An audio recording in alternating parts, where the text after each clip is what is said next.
twese ubyagiye mu ijuru, izina ryawe n'iryubaha mu buzima bwacu mukama, ubwami bwawe nibuze we muri twebwe kugira ngo ubwami bw'umwasi tubukurwe ko mu izina rya Yesu Kristo.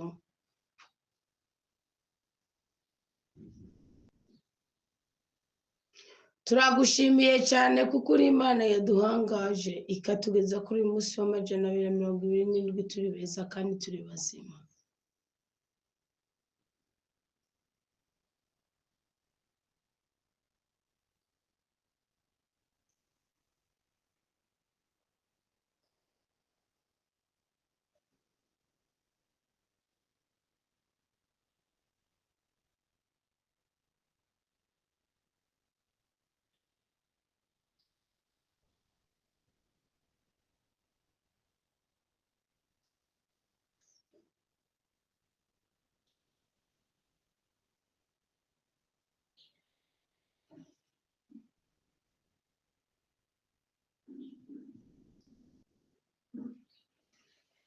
Tugire neza mukamanya guhora ku ngoma kugira ngo uyu munsi tuwubyaze umusaruro w'agakiza.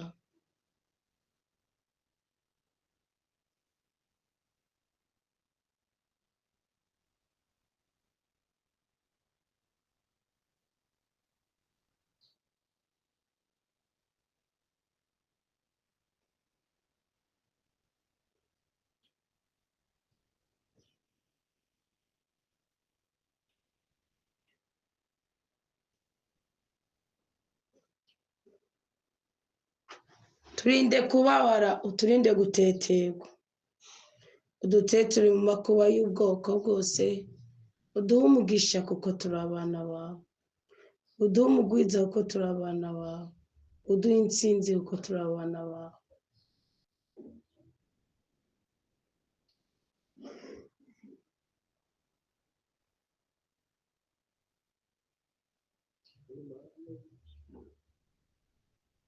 Abana bawe turi imbere yawe kugira ngo tugabe kandi tugenze nk'uko ushaka.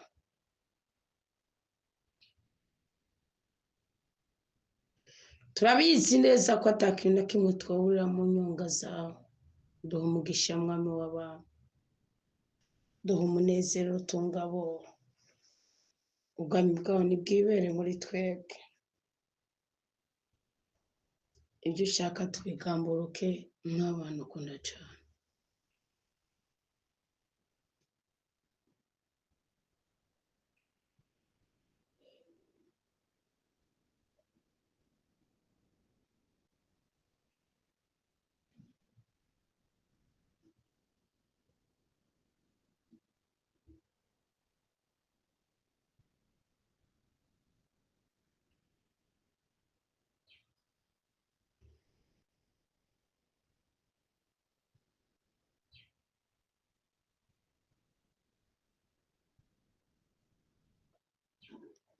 Amaraso ya Yesu Kristo nadutwikire, adutandukanye n'icyaha n'iceyi, ko nibyo bibyara ibyago.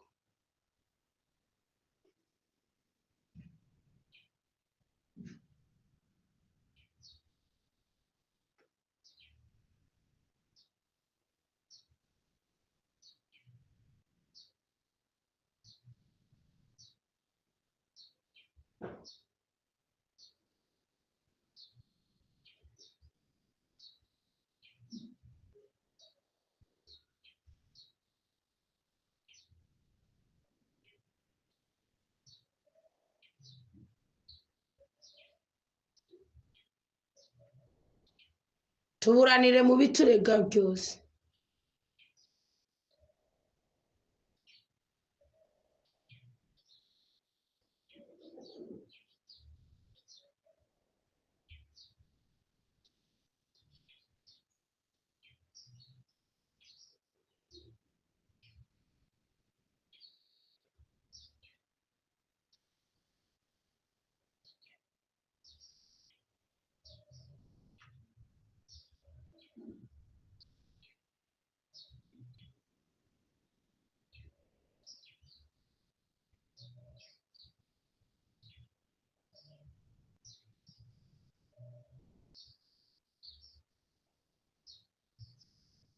ijambo ryawe turungikire mutima wa mweranda ridusigurire, rigira ububasha bwose muri twebwe, rigira inkomezi zose muri twebwe, rigira ubudahangarwa mu buzima bwacu, bityo duhabwe umugisha, duhabwe umunezero, duhabwe kuramba no kuranirwa mu izina rya Yezu Kristo.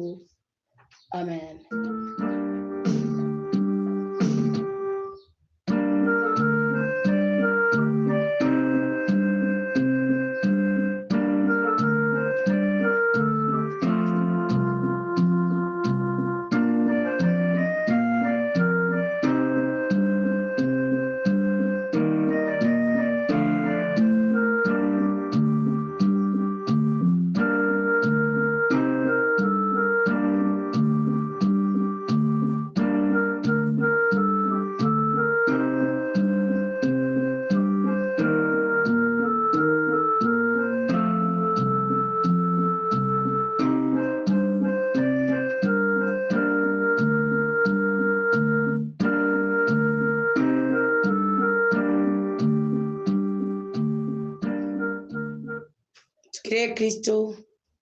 Tugire Kristo bakundwa mukama aho muri ku mpande zine z'isi, ndabahaye ikaze muri umwanya mwiza w'ijambo ry'Imana, aho dusenga twifashishije gusoma ijambo ry'Imana dukuzako, maze Imana ikaturaba ryiza, ikaraba ko twemeye ko ububiko bwayo, ububiko bw'Imana buri mu ijambo ry'Imana, ntabwo ububiko bw'Imana buri mu amazu y'imiduga y'abagore, ibintu birasanzwe rwose biri mu mabogisi nk'uko.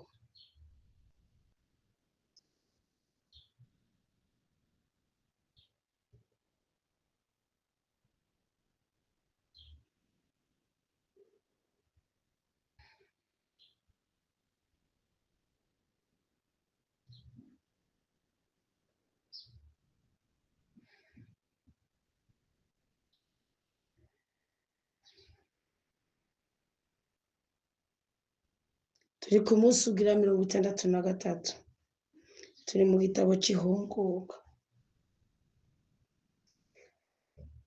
mu gigabane cya 16.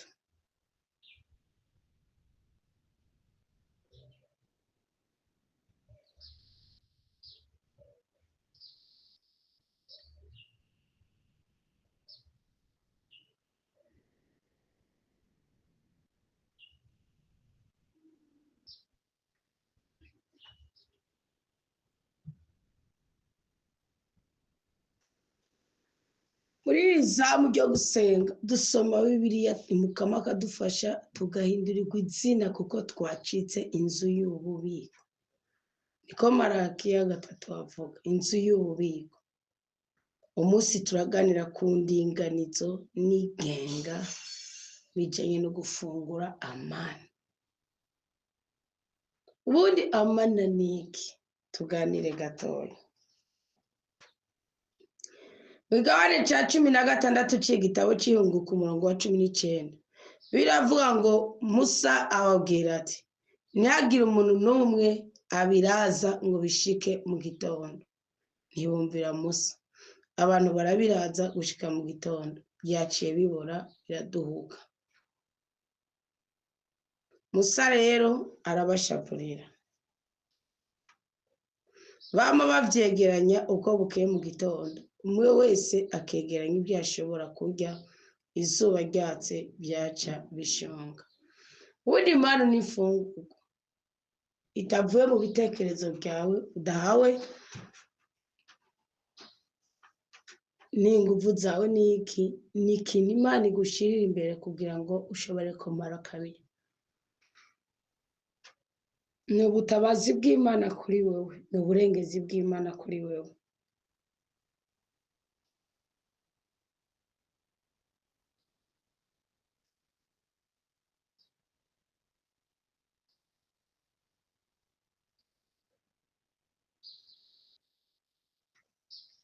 Manu rero Imana ntiyashaka kuyitanga ngo bayitore kivagabo.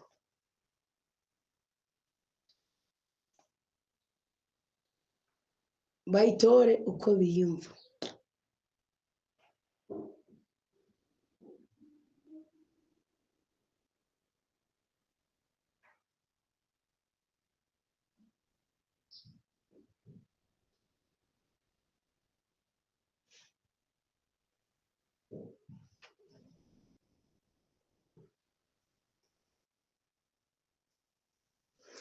yayitanga yatanze n'itegeko ry'ukugene bashobora kuyifungura. Uwabyumvira yarafunguraga akamererwa neza, utabyumvira murumva ko yagera kumuvako ariko ni umunuko.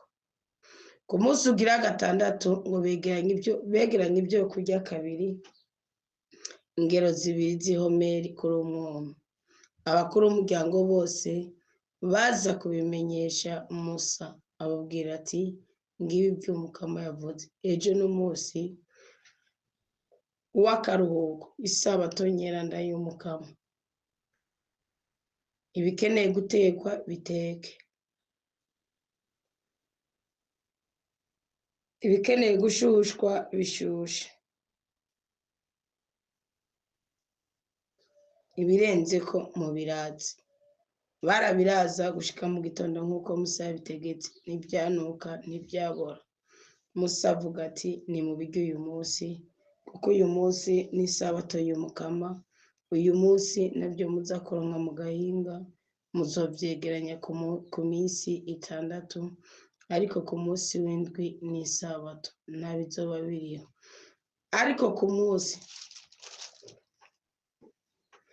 ku munsi ugira indwi hariho abantu bagiye kubiyora, ntibaronka namba. Umukama abwira Musa ati muzokwanka kuzigama amabwirizwa yanje n'amategeko yanje gushika ryari? Imana yabwiye ati mubiraze, ku munsi w'Imana ntimuzoza gutoragura. Mugabo babikora uko babyumva. Umukama yarabahaye isabato, nico gituma ku munsi wa gatandatu abaho ibyo kurya by'iminsi 2. Nimugume rero umwe wese aho ari, ntihagire n'umwe aviwe ku munsi w'indwi. Igihugu kiraheza kiraruhuka ku munsi w'indwi. Umuryango w'Isirayeli wita utwo tuntu amana, twasa n'udutete tw'igiterwa citwa ikigadi, tukera tugasosa nk'udukate turimwo ubuki. Musa avuga ati ngibi by'Umukama yategetse,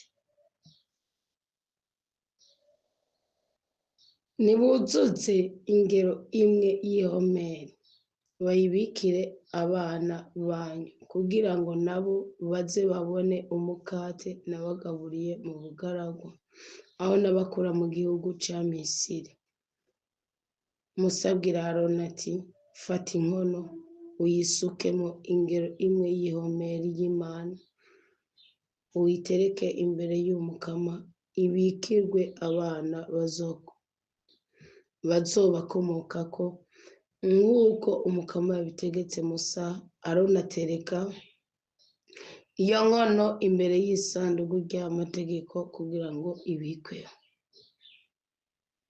Bene Isirayeli batungwa na mana mu myaka 40 gushika bashitse mu gihugu kirimo abantu, batunzwe na mana gushika bashitse ku mbibe z'igihugu ca Kanahani. Ihomeri n'icicumi c'efa.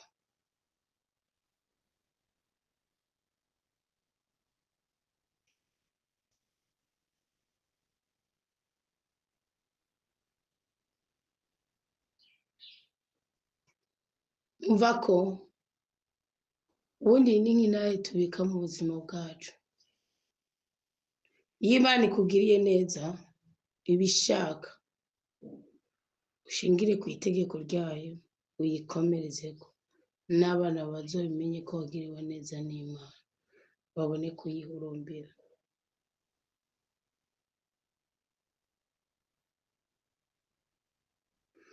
Barakomeje urugendo. Amazi y'Imasa n'Imeriba i Refidimu. Umuryango wa bene Isirayeli wose uva mu bugaragwa bw'Isini ukomeza urugendo nk'uko Umukama yari yabitegetse. Nabwiye ubwoko butatu bw'ubugaragwa tugendana mu buzima bwacu. Bacumbika i Refidimu, ariko basanga ntihagira amazi, ico gihugu conye.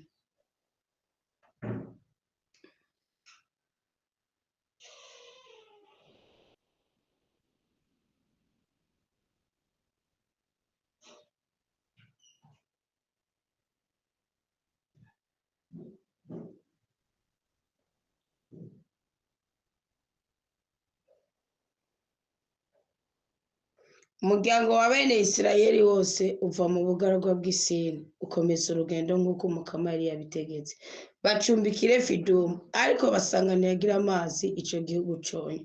Igihugu gitonganya Musa kimubwira kiti, ntuduha amazi yo kunywa. Musa ababwira ati, muntunganiriza iki? Ni kuki mugeza Umukama? Aho hantu igihugu kirahanyotererwa, cidodombera Musa kivuga kiti, wadukuriye iki mu Misiri?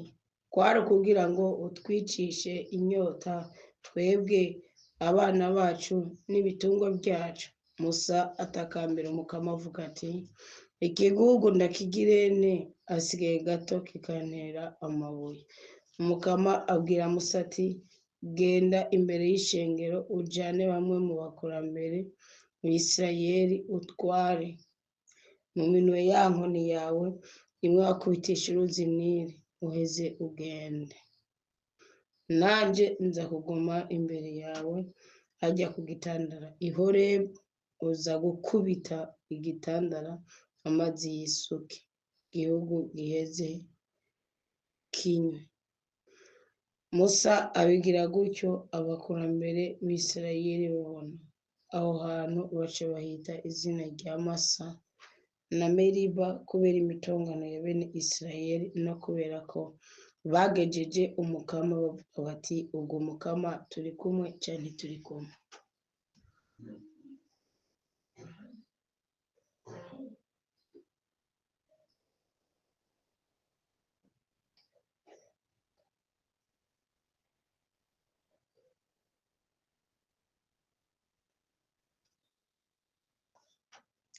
Kwidodomba ukabona ko umenga yaguhevye, ubundi hariho igitutu uba wubatse ku buzima bwawe, ko Imana ikunda umutima urimwo kwidodomba. Aha rero bidodombeye Imana aho yabahereye amazi, ahari Refidimu barahakubita ikintu kuhakubita ikintu, bahanura n'ikindi kimenyetso ngo Amaleki kigwanya bene Isirayeli. Niho rero Amaleki caza kugwanya Isirayeli Refidimu. Musa abwira Yozuwe ati, dutorera abagabo uheze uje kugwanya Amaleki. Ejo uwo Amaleki ni wo kwihana, umwana wo kwihana. Ejo nzoba mpagaze hejuru ku musozi, mfise inkoni y'Imana mu minwe yanje. Yozuwe agwanya Amaleki nk'uko Musa yari yabimubwiye, nayo Musa, Aroni na Huri baduga hejuru ku musozi. Musa rero akirije ikiganza, Isirayeli yacikomera. Amanuye ikiganza naho Amaleki nico caca gikomera. Ibiganza vya Musa, murumva ahantu basi biri mu kwiheba, biri mu kunanirwa, umwasi warushirizaho kuronka icanzo co guca mu bwogere nabi.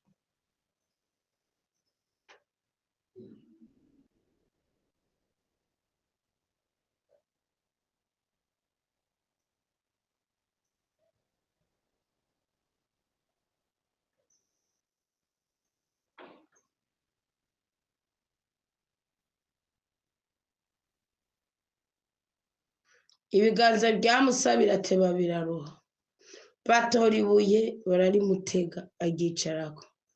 Aroni na Huri, umwe Aroni baravukana, Huri n'umugabo wa Miriyamu bavukana, umwe ku ruhande n'umuwundi ku ruhande, baguma bamufatiye amaboko, gutyo ibiganza birarema gushika izuba ricokeye.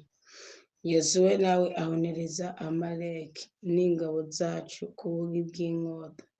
Umukama abwira Musa ati, nuvyandike mu gitabo bizobe icibutso, kandi umenyeshe neza Yozuwe ko Amaleki nzokizimanganya kikagenda amazima yongo, ntibabe bakicibuka umunsi y'ijoro. Musa yubaka uruhimbi, araheza agwita Umukama niwe bendera bendanga, Yehova Nisi. Araheza avuga ati, nimufate ibendera ry'Umukama mu minwe, kuko hazokwama intambara hagati y'Umukama na Amaleki uko imvyaro zizogenda zirakurikirana. Mwumve neza ingene ijambo ry'ubuhanuzi rikora kandi rifata. Murumvira ijambo Musa avuze ati muryandike kuko intambara y'Abamaleki n'Abanyisirayeli izokwamaho. Kugendera Dawudi yari yaciye imyaka ibihumbi n'ibihumbi. Mwene Shimeyi yatutse umwami kugira ngo niwe yishe ngo Sawuli ngo niwe yagize ugacarika inyuma. Ariko umuvumo wo kwari kugira ngo azopfa atamura agasitsi. Mwibuke ko Namani mu ntambara yo kwa Moridekayi nivyo vyatumye Esiteri umwamikazi Esiteri na Moridekayi kwicwa.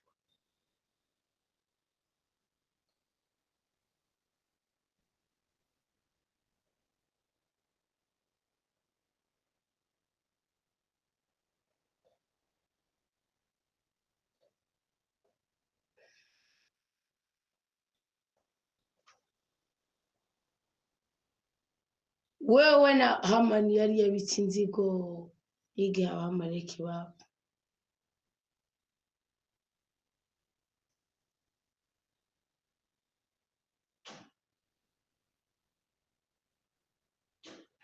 Musa ahura na sebukwe Yetro. Ariko mwumve neza ko igisokuru kibi gishobora kugukurikirana nk'uko igisokuru ciza gishobora kugukurikirana.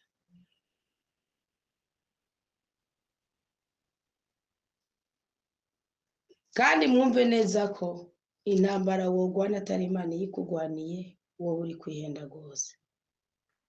Igigabane ca 18 haravuga ngo Yetro umuhereza nkuka w'Imadiyani sebukwe wa Musa yumva ivy'Imana yagiriye Musa n'Isirayeli igihugu cayo ukuntu Mukama yari yakuye Isirayeli mu Misiri.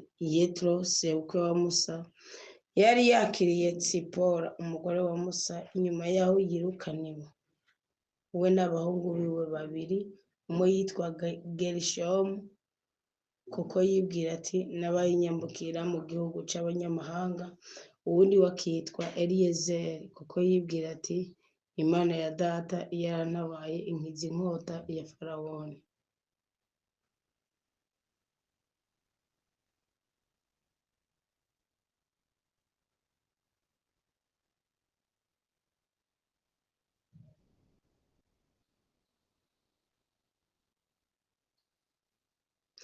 Yetro ariwe sebukwe wa Musa, abahungu biwe n'umugore wiwe bagenda kwa Musa mu bugaragu aho yari acumbitse ku munsi w'Imana. Abwira Musa ati ni jewe Yetro sobukwe, nje iwawe nzananye n'umugore wawe ari kumwe n'abahungu biwe babiri. Musa asohoka gusanganira sebukwe aramwunamira amugwa mu nda. Babazanya ko ari amahoro baraheza binjira mu ihema. Musa yiganira sebukwe ibyo byose Mukama yagiriye Farawoni na Misiri kubera Isirayeli, amakuba yose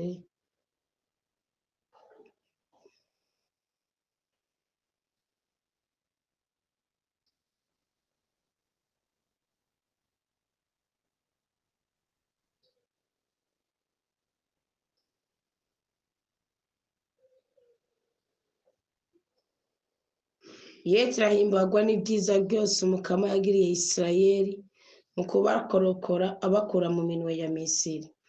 Yetro araheza avuga ati nahezagirwa Mukama yabarokoye abakura mu minwe ya Misiri no mu minwe ya Farawoni, akarokora igihugu agikura mu minwe ya Misiri. Ndemeye none ko Mukama arutana kure imana zose kuko yavyerekanye igihe bari bageramiye abiwe. Yetro sebukwe wa Musa ashikanira inkuka n'imbagwa Imana. Aroni n'abakurambere bose b'Isirayeli baza gufungura imfungurwa imbere y'Imana hamwe na sebukwe wa Musa. Musa agena abakuru bo guca imanza. Yetro ntiyamuzaniye umugore n'abana gusa, ntiyamuzaniye Gerishomu na Eliyezeri gusa, yamuzaniye n'impanuro. Hanyuma bukeye Musa aricara ngo acire igihugu imanza. Igihugu naco kigema iruhande ya Musa kuva mu gitondo gushika ku mugoroba. Sebukwe wa Musa abonye ibyo byose yariko aragirira igihugu, amubwira ati ni kuki wicaye wenyine? Iryo shingiro ryose naryo rihagaze iruhande yawe, kuva mu gitondo gushika ku mugoroba.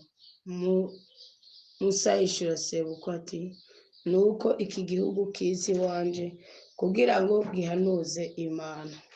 Iyo bafise urubanza baza bagana jewe, ngaheza nkuzuriza umuntu na mugenzi we, nkabamenyesha ingingo z'Imana n'amategeko yawe. Sebukwe wa Musa amubwira ati ivyo bintu ugira si byiza, uriyica mwene ico gihugu muri kumwe. Ivyo bintu ukora birakurengeye, ntushobora kubikora wenyene. Ubu rero umviriza ijwi ry'Imana, ni wewe uzoshikiriza amajambo y'Imana, uzobamenyesha ingingo n'amategeko, uzobereka inzira bakurikira n'igikorwa bategerezwa gukora. Nawe uzoheza urabe mu gihugu cose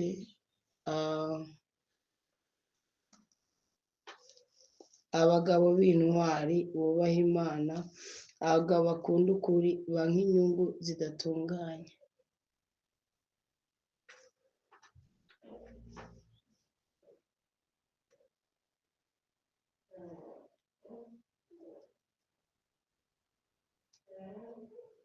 Ubagene babere abakuru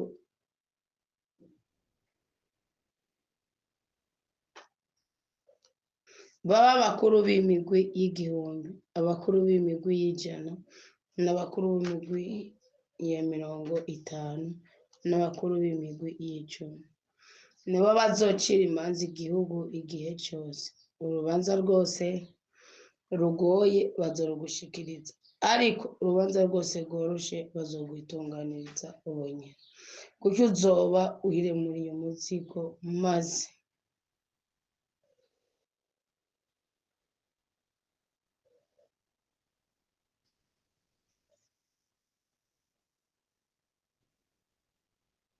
ntiwagira ibyo bintu, Imana ikaba ariyo igutegeka, uzoshobora kubandanya, bitaye ko ico gihugu cose kizotaha amahoro iwacu. Musa yumvira sebukwe, agira ibyo yavuze byose. Muri Isirayeli yose Musa atora abagabo b'intwari, abagira abakuru b'ibisata, abakuru b'imigwi y'igihumbi, abakuru b'imigwi y'ijana, abakuru b'imigwi ya 50, n'abakuru b'imigwi y'icumi. Bama bacira imanza igihugu mu gihe cyose. Imanza zigumye bazishikiriza Musa, ariko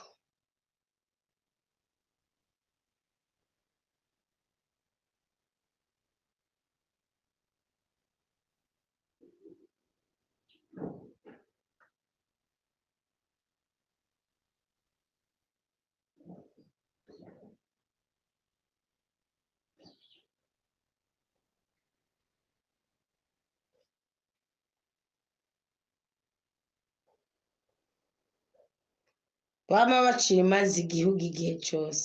Imanza zigumye bazishikiriza Musa, ariko urubanza rwose rworoshe baragwitunganiza bonyene. Musa arekura sebukwe asubira mu gihugu ciwe.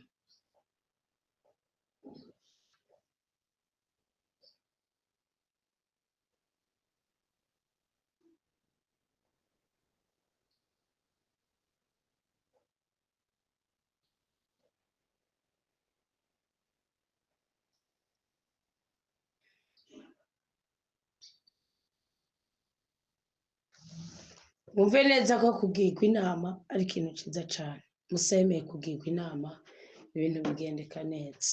None nawe uremera kugirwa inama? Kugirwa inama ni kimwe mu bintu bituma umuntu akomera cane. Ninasabye muri uyu mwanya mwiza wo gusoma ijambo ry'Imana rikuzura mwiteguye tugahinduka ububiko.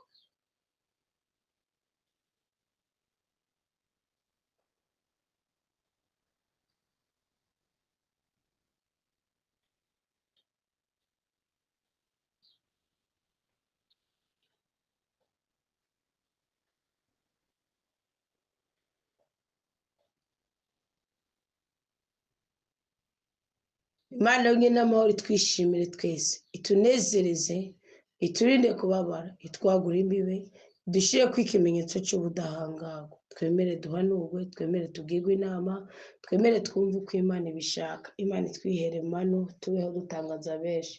Bibaze ngo ugiye kurwara kwashi, ngo ugiye kumaramara, bigiye gusenyukana, wisange ufise ubuzima. Impamvu yo gushinyaguza no gupinga, aho guciza no gukorera mu ibanga icyo Imana yadusabye gukora, ukabwira na mugenzi wawe. Kama Yesu duhezagire cyane ubwoko bwawe, turinde kubabara, dushyire ku ikimenyetso cy'ubudahangarwa. Mutima wa mwanda azabe muri twebwe, kugira ngo ubashe bwo gukorera muri twebwe, mu izina rya Yesu Kristo duhabwe umugisha.